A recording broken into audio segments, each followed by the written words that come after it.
Bonjour, Monsieur Paul Arnaud Ecou. Bonjour Alice. Bienvenue. Merci beaucoup. Bon début de semaine et cela démarre avec nous, bien évidemment. On parle aujourd'hui de l'obligation d'entretien de son véhicule.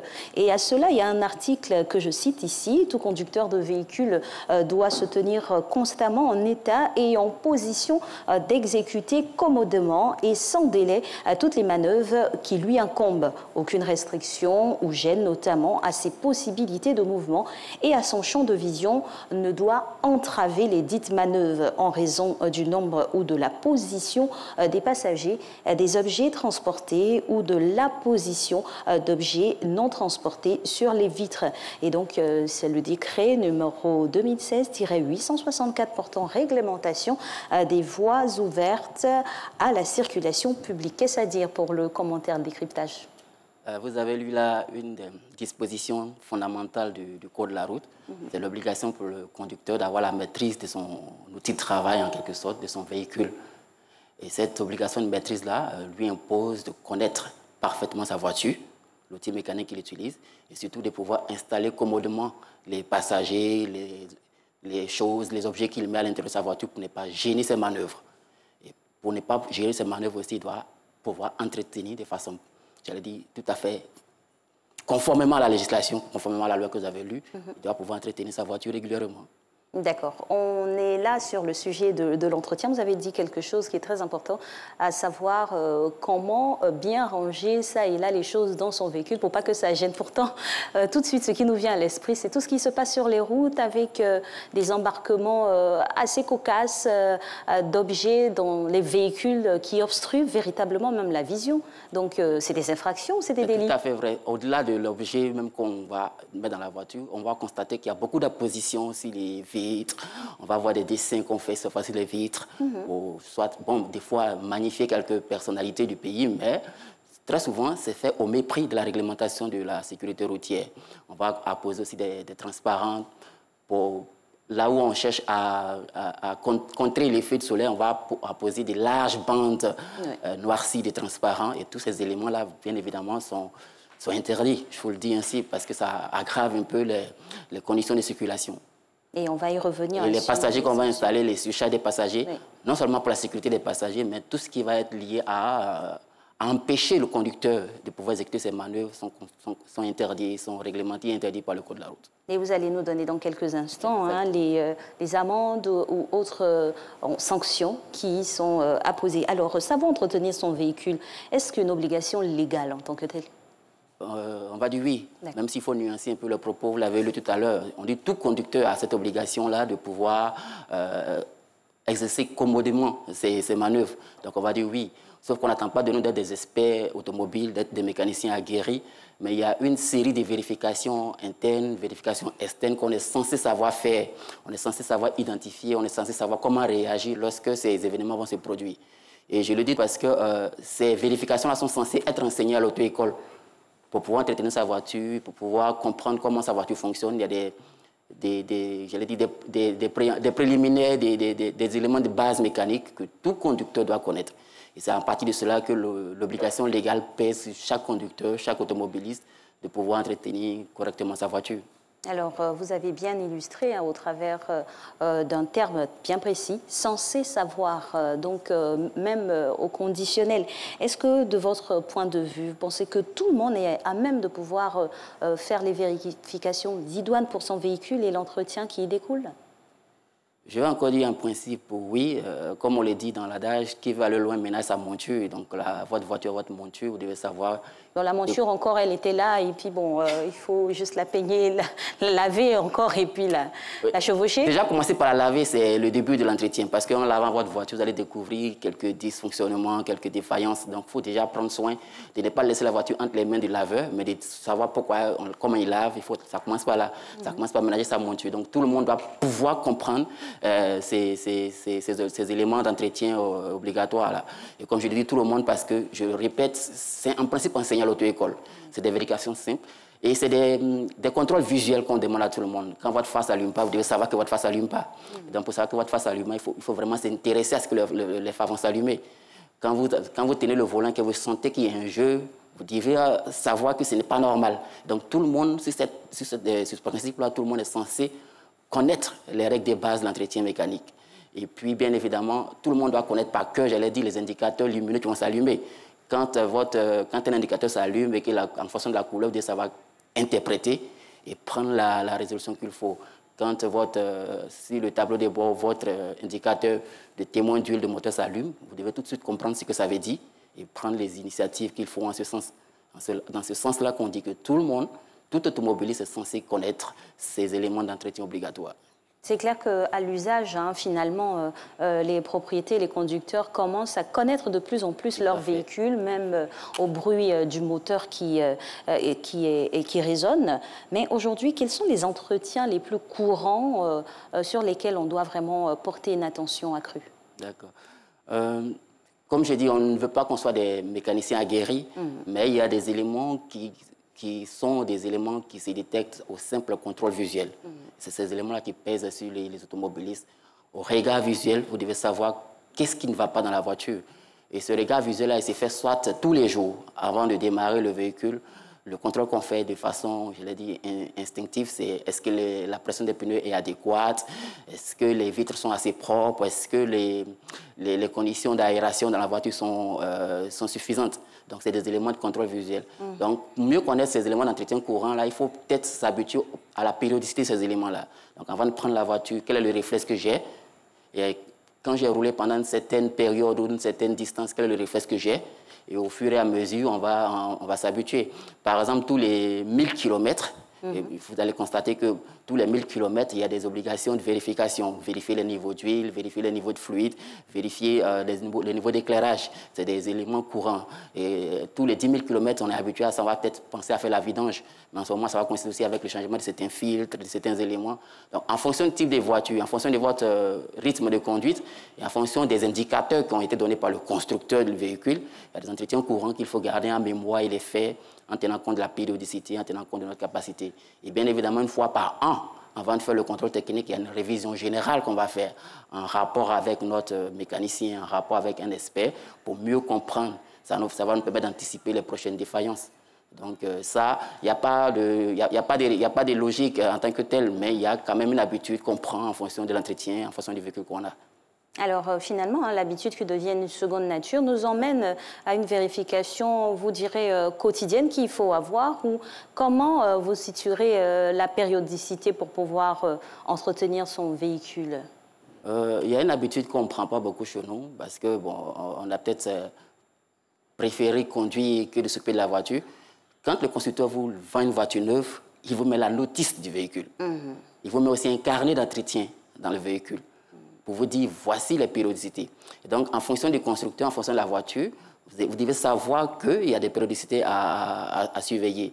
Malheureusement, comme je l'ai dit, on a tous jeté, on a tous perdu ces notices. Donc, on est obligé de le faire au pif. Ah bon, Dieu merci qu'ils sont dans la boîte à gants parce que c'est leur place. Mais quand il y est, il faut surveiller. Donc, à ce moment donné, là, il va falloir faire des activités préalables à la panne. Donc, il faut vraiment surveiller ces éléments-là. Au quotidien, il faut surveiller, comme je le disais tout à l'heure, les niveaux d'huile. Il y a beaucoup de personnes qui ne savent même pas comment apprécier ces niveaux de fluide. Et quand on ne peut pas, il faut recourir à un expert pour le faire. Quand on envoie sa voiture à la vidange, il faut surveiller de près. Il faut peut-être demander à ce moment-là que l'expert puisse faire d'autres vérifications et vous expliquer clairement quels sont les risques encourus. Il a l'obligation de vous expliquer clairement et en fonction de ça, vous déciderez. Il y a vraiment une planification qui est propre à chaque voiture, qui est propre à chaque pratique de conduite. Le transporteur routier, le taximan, il va surexploiter sa voiture, donc son obligation d'entretien va être beaucoup plus accrue, beaucoup plus récurrente que l'automobiliste classique. Alors, dans cette attitude quotidienne qu'on pratique, quelle est finalement la place ou les points d'ancrage entre la réparation et l'entretien? En fait, il n'y a pas vraiment de différence. La réparation, c'est une forme d'entretien. Sauf qu'on a un état d'esprit, on a des préjugés en croyant que l'entretien concerne les véhicules neufs et puis la réparation, c'est pour les voitures assez usées. Ce n'est pas vrai. Je pense même que les voitures vieilles, les vieilles voitures ont beaucoup plus besoin d'entretien que les véhicules neufs. C'est peut-être ma façon de le dire, mais la réparation va impliquer aussi l'intervention d'un expert qui a une obligation de résultat. Quand vous donnez votre voiture à un mécanicien pour identifier une panne et réparer cette panne, c'est-à-dire la mettre en état de marche, il a une obligation de résultat. Le mécanicien est censé trouver la panne que vous l'avez indiquée et la réparer correctement. D'ailleurs, il doit être assuré au cas où sa réparation n'est pas bien faite. Donc, c'est ce qu'on va insister légalement en parlant de réparation, c'est-à-dire l'obligation de l'expert de pouvoir faire un entretien conformément à la législation. Mais à part ça, l'entretien et la réparation, c'est quasiment le même modèle de travail. Ici, sous nos yeux, et même partout ailleurs, l'un des secteurs les plus bouillonnants, c'est celui du transport. Parlant d'entretien de véhicules, finalement, dans un système de transport commercial où on a un propriétaire, où on a un conducteur, à qui finalement incombe cet entretien-là? Oui, la question est suffisamment délicate puisque le premier responsable de l'infraction d'entretien va être le conducteur qui a osé mettre en circulation, on va le dire ainsi, un véhicule qui n'est pas conforme à la réglementation, puisque l'entretien vise à mettre la voiture en parfait état de marche et en conformité avec la réglementation. Donc c'est lui qui va être au premier loge de l'infraction, donc c'est lui qui va supporter la responsabilité du défaut, on va dire ça comme ça, d'entretien obligatoire. Mais il faut nuancer aussi là-dessus parce qu'il va peser sur le propriétaire cette obligation. En fait, c'est le propriétaire qui a l'obligation de mettre sa voiture en conformité. Donc, le transporteur dont vous avez pris l'exemple, il est dans une relation de préposé. Il exécute les ordres de quelqu'un. Donc, lui, il a l'habitude d'utiliser la voiture. Donc, il a une obligation de signaler le besoin d'entretien de la voiture et de l'imposer à son propriétaire. Et même parfois, de pouvoir le réparer. La plupart des conducteurs dans les transports, ils peuvent réparer, puis signaler la réparation au propriétaire du véhicule qui ne va pas leur en tenir rigueur.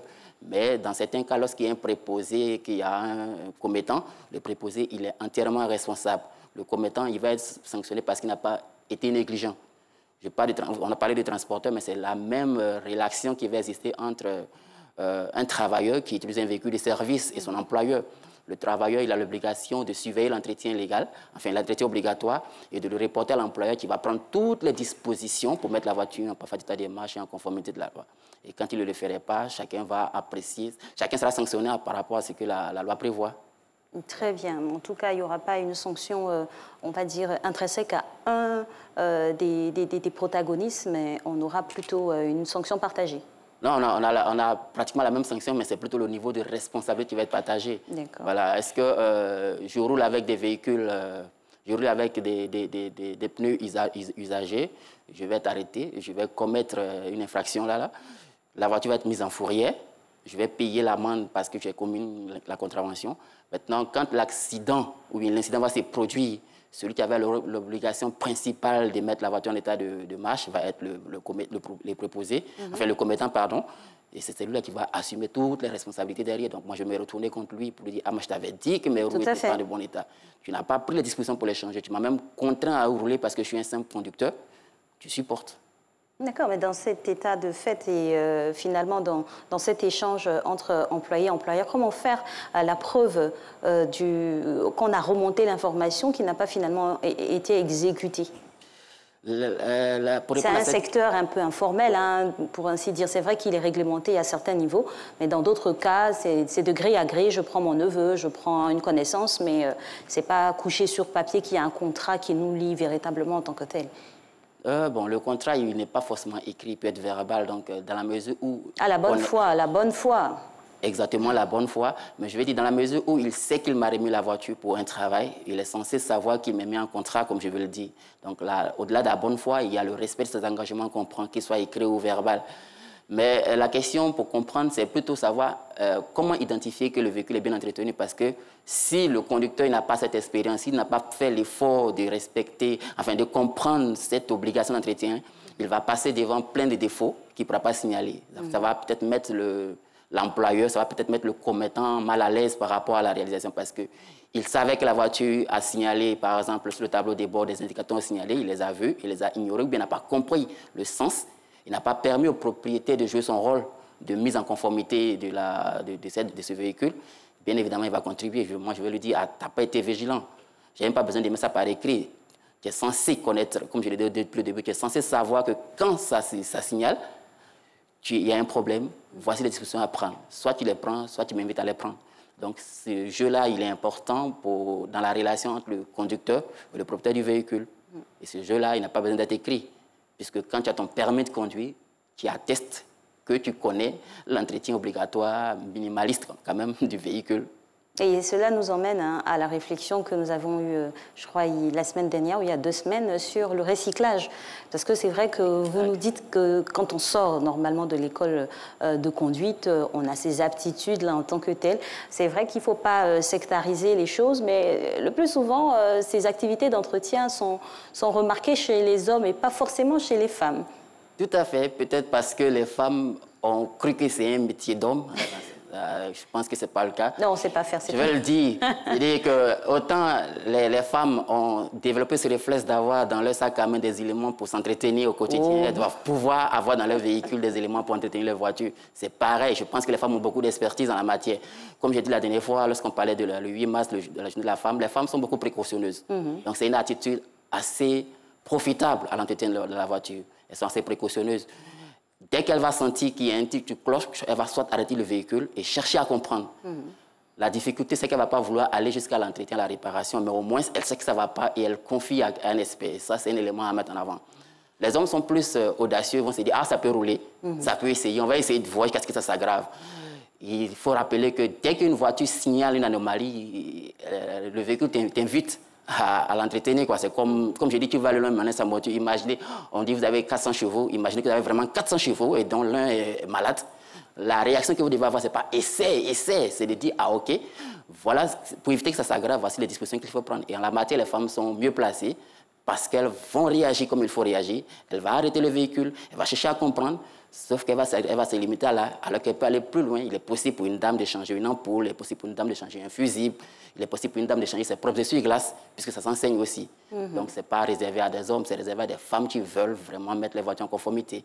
Et pour toutes ces personnes, hommes comme femmes, qui ne seraient pas peut-être très aguerries quant à la pratique de l'entretien, on a ici des structures qui aident. Et pour l'utilisation quotidienne, on peut y aller tous les matins comme ça, le faire dans un rituel. Exactement. Beaucoup de stations-service offrent ce service-là. Beaucoup de stations-service sont capables d'apprendre à n'importe quel conducteur à identifier. Je pense que c'est des prestations qui devaient être généralisées. Certaines fois, quand vous arrivez, ils vous disent « Ah, on peut faire une vérification. Vous déplacez la voiture, le mettez de côté. Pendant qu'il fait la vérification, il est censé vous expliquer les étapes de la vérification pour que vous puissiez développer votre expertise. Enfin, je ne vais pas dire votre expertise parce qu'il ne va pas vous montrer son savoir-faire. Pour que vous développez au moins cette culture d'entretien. Cette culture d'entretien, il faut savoir à quel moment il faut changer les filtres, comment remplacer ça. Et là, vous êtes présent, vous suivez. Ça dure généralement une quinzaine de minutes. Donc, avec certains experts dans nos stations-service, vous pouvez déjà avoir une culture d'entretien obligatoire pour ceux qui veulent se recycler, comme vous avez dit, ceux qui ont perdu. Mais l'idée, c'est de dire, OK, ce matin, je prends ma voiture, j'ai parcouru 200-300 km, je l'ai garée. Le lendemain matin, quand je récupère ma voiture, est-ce que la voiture est en état de marche? Est-ce qu'elle est... Même en état de marche, je préfère aussi qu'on dise, est-ce qu'elle est conforme à la réglementation? La loi dit qu'il faut peut-être 3 rétroviseurs, votre rétroviseur est fendu.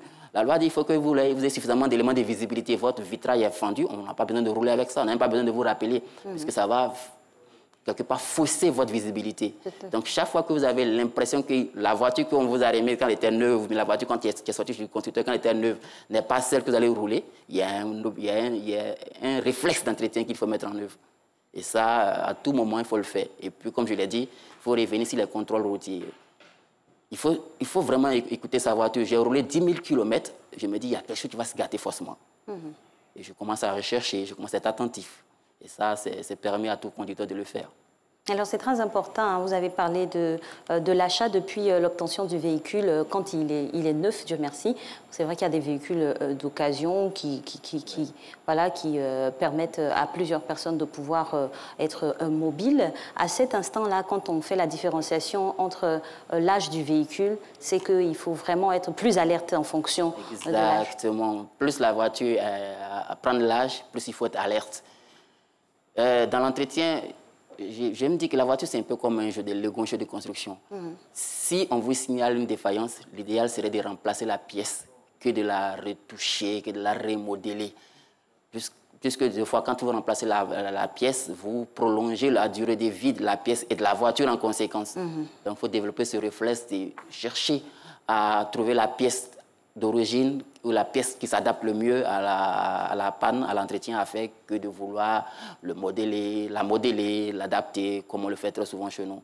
Et plus la voiture est âgée, plus elle a besoin qu'on remplace ces pièces plutôt qu'on les remplace plutôt qu'on les répare au quotidien avec des marteaux, des coups de marteau. Le bricolage n'est pas indiqué en tout. C'est le mot que je cherchais, éviter de bricoler les vieilles voitures. Merci infiniment, Monsieur Paul Ardo, Alice, pour toutes ces indications quant à l'entretien quotidien du véhicule pour pouvoir tout ceci se mettre en sécurité.